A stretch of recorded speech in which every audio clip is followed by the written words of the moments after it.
Olá, seja muito bem-vindo ao Panorama, um programa da TV Assembleia de Minas. A cada ano, centenas de milhares de crianças nascidas no Brasil não têm o nome do pai no seu registro de nascimento. Foram quase 160 mil em 2024 e 170 mil em 2023. E essa é apenas uma das formas do chamado abandono afetivo, que pode também envolver ausência física, negligência, indiferença emocional e falta de apoio financeiro. Sobre esse último tópico, uma cena de novela chamou a atenção de muita gente nas últimas semanas. Uma mãe decidiu entrar na justiça com um pedido de pensão alimentícia ao pai da criança. E a exibição dessa cena na ficção fez com que o número de consultas sobre pensão alimentícia aumentasse, e muito em diversas defensorias públicas do país. É a arte, aliás, é a vida imitando a arte, literalmente. Abandono afetivo é o tema do Panorama que começa agora.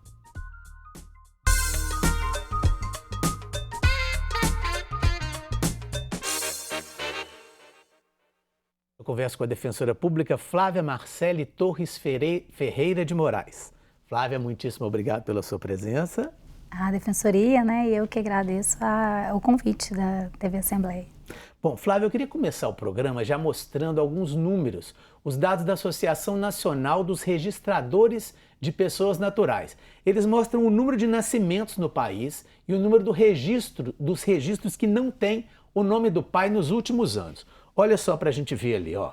Vai aparecer para a gente nascimentos registrados no Brasil. A gente tem o ano de nascimento, a gente tem o número total do nascimento, a gente tem os registros sem o nome do pai, né? E o percentual que eles representam. A gente percebe aí, se a gente fizer uma continha rápida, que só nesses últimos 5 anos são mais de 740 mil crianças sem o registro do nome do pai e, infelizmente, também esse percentual, aos pouquinhos, vem aumentando. O que a gente poderia falar sobre isso, Flávio? O que a gente pode fazer para tentar diminuir esses números? Olha, é fundamental, né, que a gente tenha um trabalho contínuo e coordenado das instituições brasileiras, né? Porque, como você mesmo falou no início do programa, é uma questão estrutural, social, né? Esse abandono do pai. E a ausência do nome do pai no registro é apenas a ponta do iceberg, né? Assim como você falou, existem outras formas dessa ausência paterna na vida das crianças, né? E aí a gente fala de um problema social mesmo, né? De questão de divisão, e aí a gente vem falando de outras coisas, de outras camadas, que é divisão de tarefas, o pai às vezes não saber o nome da professora do filho da escola. Então, assim, uma ausência completa do pai no dia a dia da criança, no convívio, uma ausência de vínculo, né? E que é um problema que vem de muitos e muitos anos, né?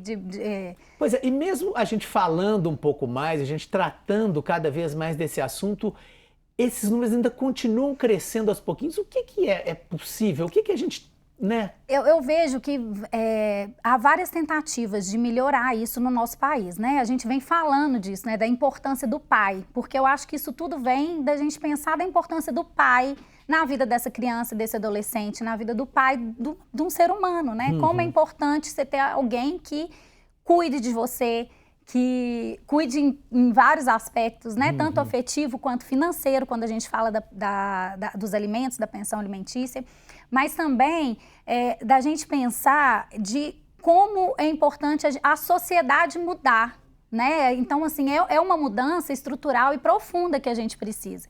E, às vezes, a gente vai tentando, né? As instituições tentam, de forma pontual, né? Uma das coisas que hoje em dia é feito e que surte um efeito quando a mãe vai registrar essa criança no cartório e ela não vai com o pai, se ela tiver uma certidão de casamento, ela pode incluir o nome do pai no registro dessa criança, se ela for casada com o pai. Ou se ela tiver uma procuração desse pai, ela também consegue fazer esse registro já com o nome do pai. Mas se ela não tiver nada disso, né? Tem inúmeras situações na vida, ela pode falar no cartório o nome do pai e há um procedimento administrativo que chama averiguação de paternidade, né? Então, assim, não precisaria entrar com uma ação judicial. E esse pai poderia espontaneamente ir ao cartório e reconhecer, né? Há indícios que isso melhorou um pouco essa situação, às vezes, até de ter diminuído as ações judiciais. Porque em alguns estados, né, tem até exame de DNA gratuito. Então, assim, existe uma dúvida de paternidade, o pai pode fazer isso de forma administrativa e já resolveu o problema e ele reconhece espontaneamente, ou após o DNA ou antes, porque às vezes o pai tem certeza dessa paternidade e registra. Então, assim, isso são ações, né? Isso é feito no Brasil. Na Defensoria Pública, a gente também tem várias ações, a gente faz os mutirões, né, de direito a ter pai. A gente tem um mutirão aqui em Minas muito famoso, que é o mutirão direito a ter pai, que a gente faz esse reconhecimento também extrajudicial. Se o pai quiser fazer esse reconhecimento espontâneo, ele é feito na hora. Se o pai falar, eu gostaria de fazer um DNA, né, e a mãe também estiver de acordo, se for menor ou se for maior, a pessoa estiver de acordo, o DNA é feito e aí já deixa, inclusive, pode deixar pronto, assim, se o DNA for positivo, já pode proceder o registro, né, essa averbação. Então, é possível fazer coisas pontuais, né? É possível a gente fazer campanha educativa, a novela, né? Que tem tanto acesso a tantos brasileiros, né? Mas é um problema realmente estrutural, né? De como é vista a paternidade no nosso país, né? Do papel do homem dentro da família e na criação das crianças e dos adolescentes. Então, assim, a gente precisa realmente virar uma chave aí, né? Dessa importância desse pai na vida completa, assim, da criança e do adolescente, né? Uma importância afetiva, de contribuição financeira, de divisão de tarefas com a mãe, que normalmente está numa sobrecarga, né? A gente tem os dados do IBGE aí que falam que a maioria das mães fazem jornadas triplas, né? Quádruplas, enfim. Bom, a gente começou falando disso, da falta do registro do nascimento, né? Mas também uma outra questão que muitas mães têm é em relação justamente à pensão alimentícia. Muitas mães têm que lidar com essa falta de pagamento. E justamente como a Flávia falou, uma cena da novela Vale Tudo da TV Globo trouxe esse assunto para o centro do debate e fez com que a busca de informações sobre esse tema crescesse muito nas defensorias de vários estados do país. Vamos ver essa cena na televisão. Na cena da novela, a personagem Lucimar conversa com a amiga Daniela sobre a possibilidade de pedir pensão alimentícia para o filho Jorginho. Elas usam o aplicativo da Defensoria Pública para iniciar o pedido. A cena exibida em horário nobre na TV fez com que só no estado do Rio de Janeiro as consultas sobre pensão alimentícia aumentassem mais de 300%. Pois é, Flávia, como é que essa cena impactou aqui em Minas Gerais? Aumentou também o número? Você acha importante esse tipo de assunto ser discutido numa novela assim nesse momento? É importantíssimo, né? Porque tem vários motivos para uma mãe né, não procurar, às vezes, o direito da criança, né? Formalizar essa guarda, como ela falou, formalizar essa guarda, reivindicar o direito da criança de ter a contribuição financeira do pai, né? Por vezes também reivindicar esse convívio familiar, porque hoje em dia a gente não fala mais em visita, né? Porque é muito... você fala assim, visita, né? Isso aí já não existe mais, já foi... porque assim, a gente fala em convivência familiar, em convivência paterno-filial ou materno-filial, né? Por quê?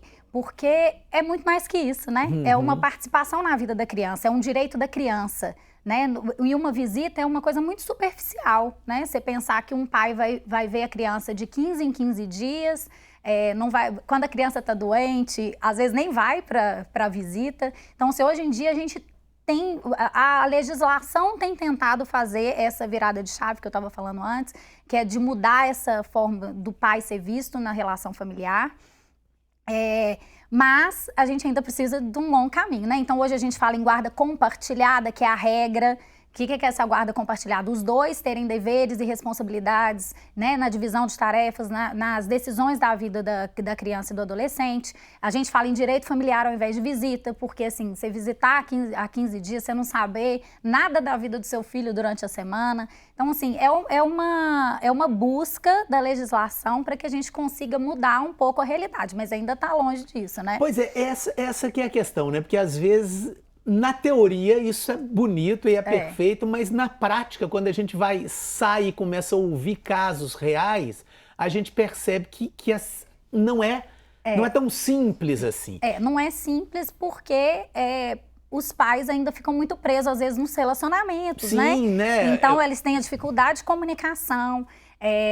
Não é fácil sair de um relacionamento, né? Terminar um relacionamento, ou às vezes as pessoas nem tinham um relacionamento e tem que começar a conviver e resolver coisas de uma criança, mas assim, a nossa sociedade tem que evoluir para começar a pensar na criança em primeiro lugar, né? E começar a pensar em formas de solucionar, porque a criança não pode pagar pelas dificuldades dos adultos. Então, os adultos têm que começar a trazer responsabilidade para eles e falar, não, peraí, nós vamos resolver aqui essa situação dessa criança. Essa criança precisa conviver com os dois precisam dividir as tarefas, né? A gente está longe disso, mas a legislação quis trazer a guarda compartilhada como a regra, que seria isso, né, dos dois dividirem, traz o direito de convivência para tentar puxar um pouco. Mas a gente ainda está longe, é um problema realmente estrutural.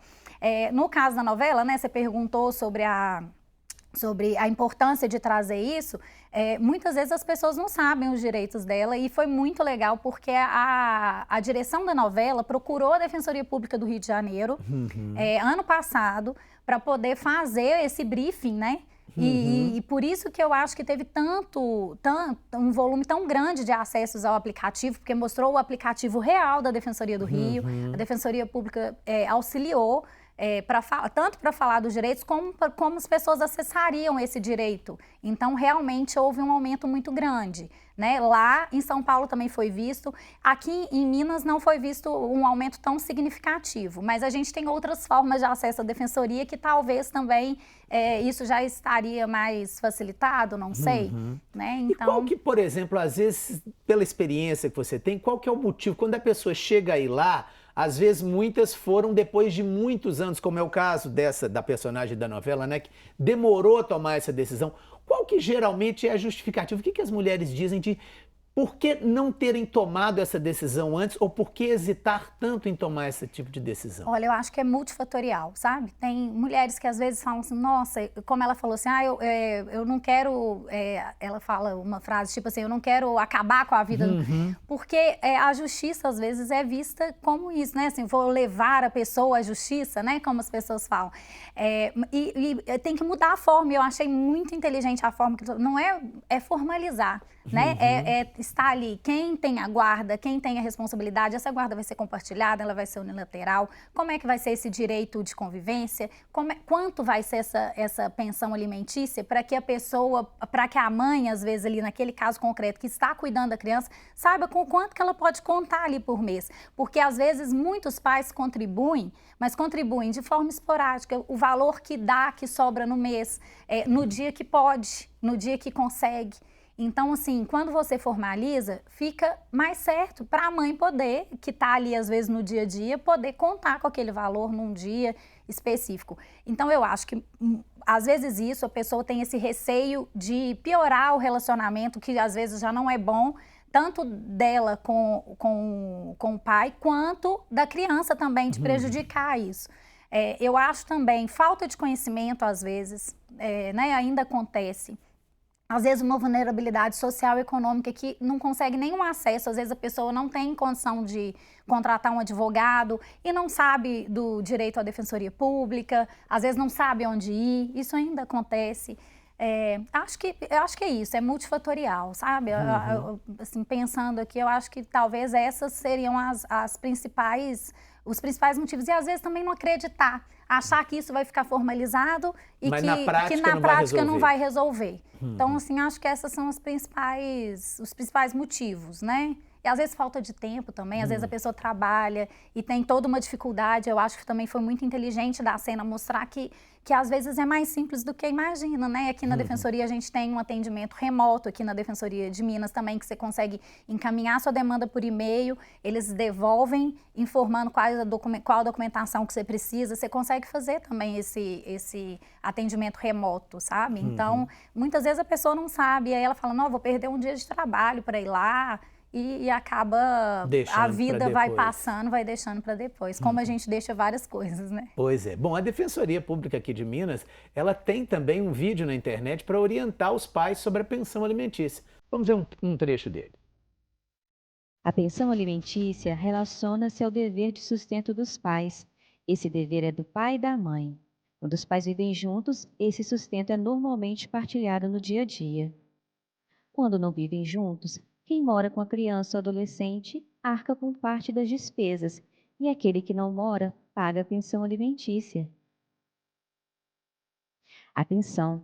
Na guarda compartilhada, também há o dever de pagar pensão alimentícia.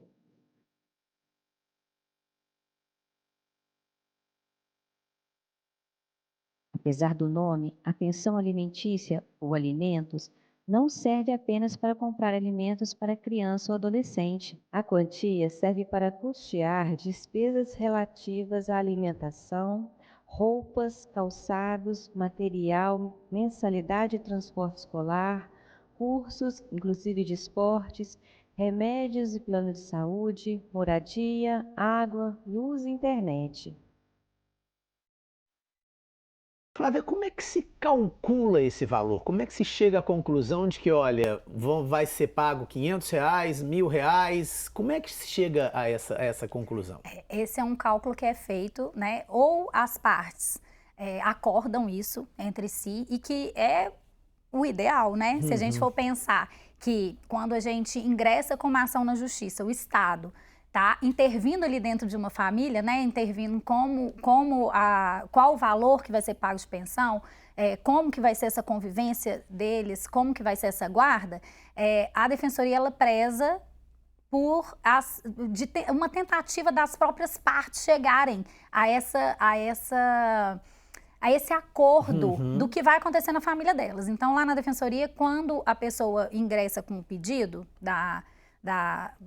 né, em relação à criança, adolescente, a gente sempre tenta uma solução extrajudicial. A gente, pelo menos, pergunta para a parte se ela gostaria de chamar a outra pessoa lá na Defensoria para conversar e tentar chegar. Por quê? A gente explica, né? Nós estamos falando da sua família.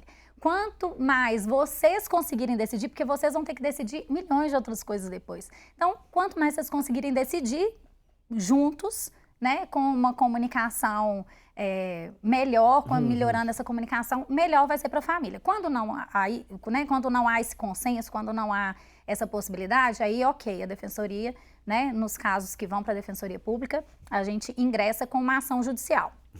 E aí, esse cálculo vai ser feito pelo juiz, né? O juiz vai decidir qual o valor dessa pensão. Quando é criança e adolescente, é presumida essa necessidade, né? Porque a gente pensa, a criança não tem como se autossustentar. Então, essa necessidade da criança, ela é presumida. Então, o que o juiz olha? Ele faz uma proporção entre a necessidade da criança e do adolescente ali que é presumida. E aí pode ter alguma questão atípica, né? Alguma questão de saúde, alguma questão específica que aquela criança precise de um valor maior, por algum motivo. E a possibilidade do pai. E aí, realmente, é um cálculo complexo, né? Lá na Defensoria, então, é bem complexo os casos da Defensoria, porque o juiz, né, a gente comprova, a Defensoria tanto atende o pai quanto o filho, o adolescente. Então, a gente atende as duas partes, né? São defensores diferentes. Então, assim, a gente leva para o processo as provas, né? Então, as provas dessa possibilidade, o que uma parte sabe sobre a possibilidade da outra e o que o próprio pai, no caso, fala sobre a sua possibilidade. O juiz também, ele pode pedir provas no processo, outros documentos, então pedir declaração de imposto de renda, extrato bancário, extrato de cartão de crédito, pode solicitar informações sobre benefício de INSS, sobre se a pessoa trabalha com carteira assinada, pedir contra-cheque para a empresa se a pessoa não fornecer. Então, o juízo, né, ele tem ali várias possibilidades de tentar provar a possibilidade financeira daquela pessoa. E aí ele tenta achar uma proporção aí entre a necessidade da criança e entre a possibilidade. Mas a gente tem que falar que sempre a gente fala isso em audiência, é sempre pouco para quem recebe, é sempre muito para quem paga, principalmente quando a gente fala da vulnerabilidade social, né, das pessoas às vezes que são atendidas pela Defensoria que têm um recurso mais escasso. Então, assim, a pessoa tem que fazer várias coisas e toda separação, né, se for um caso de separação, gera empobrecimento. Porque a gente deixa de usar 2 rendas para uma casa e passa a dividir essa renda e ter que ter 2 casas. Então, assim, esse cálculo é feito dentro do processo, né? E é um cálculo que eu te falo que ele é ingrato e complicado. E é caso a caso, no caso concreto mesmo. Perfeito. A gente está caminhando para o finalzinho, mas eu queria saber uma coisa. A gente falou um pouco sobre a questão do registro ou da falta do registro do nome do pai. Falou um pouco da questão da pensão alimentícia, que são questões que, pelo que a gente percebe, são... né, chega-se na justiça e tenta-se encontrar uma forma jurídica de se resolver.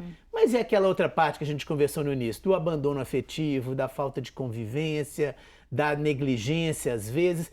É possível, o que é possível fazer juridicamente, entre aspas, para que isso não seja tão doloroso?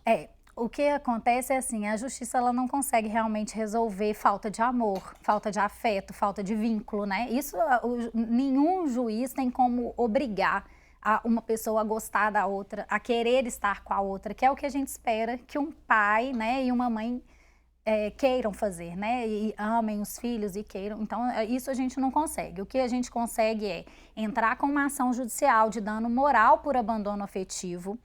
E aí é um processo judicial doloroso, né?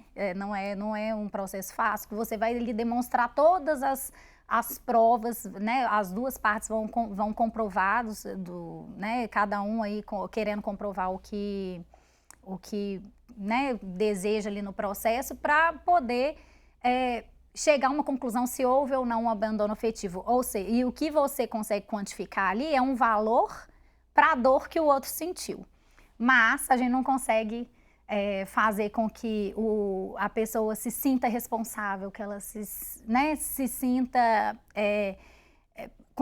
que ela consiga demonstrar ali aquele afeto, porque isso a gente não consegue. Aí é o nosso problema estrutural que a gente tinha falado lá antes, né? Da sociedade entender o papel da paternidade, da maternidade, o papel dos pais na vida das crianças, dos adolescentes, de como é importante esse afeto, esse cuidado, essa responsabilidade. E aí a gente está falando da sociedade como um todo e da gente tentar realmente mudar o mundo. E você acha que a gente está avançando nesse ponto? Eu acho que sim, a partir do momento que a gente traz, né, esses debates para uma TV aberta, horário nobre, eu acho que vai caindo umas fichas, né, das pessoas. Eu acho que a gente vem de um sistema de abandono, então muitos desses pais também não tiveram pais. Então, a gente, às vezes, a falta desse pai pode caracterizar uma perpetuação da pessoa fazer aquilo, mas também dela falar assim, eu não quero que o meu filho passe pelo que eu não passei. Então, assim, é uma mudança gradativa, pequena. A Defensoria faz o mutirão de acesso à justiça, né? E aí a gente faz o mutirão do reconhecimento da paternidade, que chama o direito a ter pai. A gente faz o mutirão das famílias também, que é para resolver outras questões familiares, que aí pode ser convivência, guarda, alimentos. No próprio mutirão de direito a ter pai, se tiver o reconhecimento ali, a gente já também resolve a questão de alimentos e guarda, se tiver acordo. E então, assim, e educativo, né? Assim, é cartilha, é participar de programas de televisão, né? Trazer isso, a Defensoria também participa de programas de rádio e mostrar o quanto é importante para a vida da criança e para a vida adulta dela, né? Ter esse amor, esse carinho e esse cuidado ali na primeira infância. Perfeito. Né? Flávia, queria agradecer muito pela sua entrevista. Eu que agradeço pela participação, né, e poder trazer a Defensoria aí para mais pessoas, né? Então, o Panorama de hoje termina aqui. Muito obrigado pela sua audiência e até o nosso próximo programa.